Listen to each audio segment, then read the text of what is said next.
Quand je suis venu au mois de juin, il y avait 80 personnes. Aujourd'hui, on doit être entre 2005 et 3000. Là, j'ai été quand même scotché. Mais ce que je ne savais pas, c'est que c'est une histoire qui durait depuis des années. Tant qu'on n'est pas sur place, c'est vrai qu'on ne se rend pas compte. Hein, on est complètement décalé. C'est un problème qui s'amplifie de jour en jour. Je suis passé en l'espace d'une semaine vraiment de l'empathie à la colère, quoi.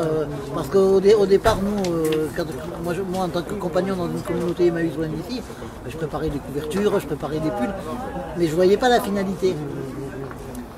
Alors on dit ouais, ben, on va aider les gens et on les aide de loin, mais on n'imagine pas ce qui se passe. Quand on arrive ici, c'est la vraie colère.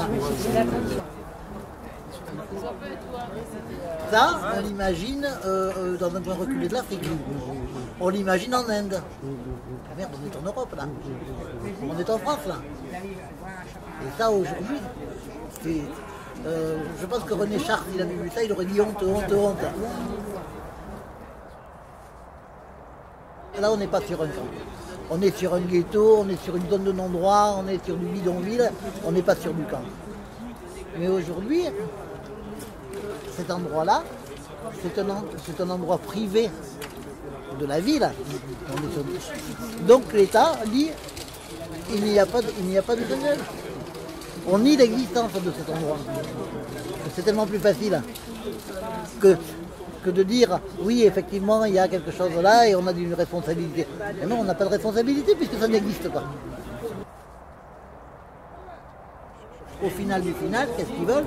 C'est aller en Angleterre. Non, mais si vous les interrogez, ils sont là pour ça. Ils ne sont pas là pour autre chose. Et puis il ne faut pas oublier aussi que la plupart sont aujourd'hui leurrés par les passeurs. Parce qu'ils n'iront pas en Angleterre. Ils ne vont pas y aller. Mais pour moi, le problème, il n'est pas là. Pour moi, ce n'est pas le problème des passeurs. Le problème, c'est la jungle en elle-même. Ça ne doit pas exister, ça. Ça ne doit pas exister.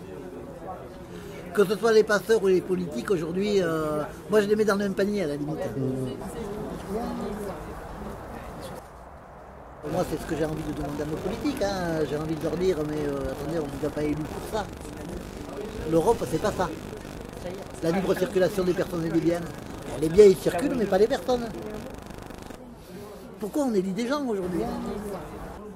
Si nos politiques ne sont pas capables de respecter des lois qui ont été faites en partie par eux ou leurs prédécesseurs, moi je me demande ce qu'ils foutent. Donc à mon avis on doit leur demander des comptes.